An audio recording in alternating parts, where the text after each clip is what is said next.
বাচ্চাদের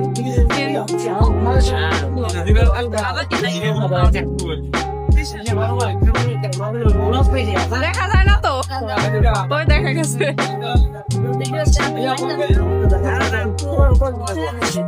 আমরা এখন আছি ফুড ভিলেজে, এসি ফটো আছে তো আমার হচ্ছে বাহিরে নিয়ে আসছে। কেন নিয়ে আসছো? সোজা কলকি সুন্দর লাগে, আমার এই লাগে না, তোমার এই সুন্দর লাগে তাদের মনে দেখি কি কি একটা দেখাই হচ্ছে। খাবার আইসা পড়ছে, আমরা হচ্ছে 4 জন, ওই ভাই আছে, ভাবি আছে, একটা হাই দিয়ে হচ্ছে আমরা একটু যেখানে যাইতে চাইছিলাম ওইখানে আসলে যাইতে পারি নাই, ওইখানে আজকে বন্ধ, আমরা জানতাম না বাসা থেকে বের হওয়ার সময়। আর প্রতিবন্ধীও বুকিং দিয়ে গেছে, তখন হয়ে গেছে, যার সাথে কথা বলে গেছে সেও বলে নাই যে রবিবারে বন্ধ। হাসির মাংস দেখা যায় না, দেখা যাবে, রাখো ভিডিও করবে না, আগে খাবে মানুষের তো সবাই দেখা গেছে। এবার নাও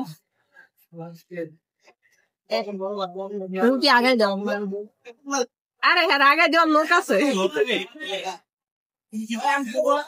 এটা খালে ব্যথা করবো, তোমাদের দেখাবো, এটা খালি পেট ব্যথা করে, তার সকালে আমার 1 গাঁটি করে দেশ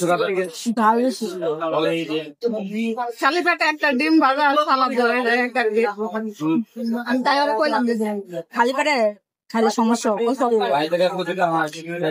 এখানের খাওয়া দাওয়া শেষ, হাঁসের মাংস নান খাওয়া শেষ, এখন নিয়ে আসলো কেক নাকি কাটতে হবে, তো কেক খাবো না, এখানে হচ্ছে চিজ কেক আছে, চিজ কেক নিবো, সেটা দেবো।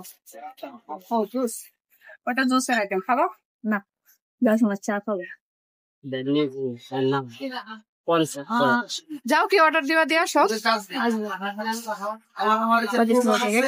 কেক একটাই নিবো, চিকেন ও পিস কেক আর চিকেন মোমো 100 টাকা পিস কেক, একটা মোমো খাইতাম না, একটা পিস কেক নাও তাই হবে, আর কিছু খাবো না। আমার বার্থডের জন্য হচ্ছে আমার কেক খাওয়াইতে নিয়ে আসছে, ঠিক আছে, এই যে দেখেন কেক, একটা কেক নিয়েছে 80 টাকা দিয়ে, অবশ্য খাওয়াইছে, হাঁসের মাংস খাওয়াইছে, নান রুটি খাওয়াইছে, আর আমার গিফটও করছে, অনেকগুলা গিফট করছে। ওর গিফটের ইয়াগুলা ড্রেস পরে আজকে বের হয়েছে। কি রে কিছু বলো, একটু কেক খাওয়াইলা, প্রচুর দিলাম, একটু খাইলে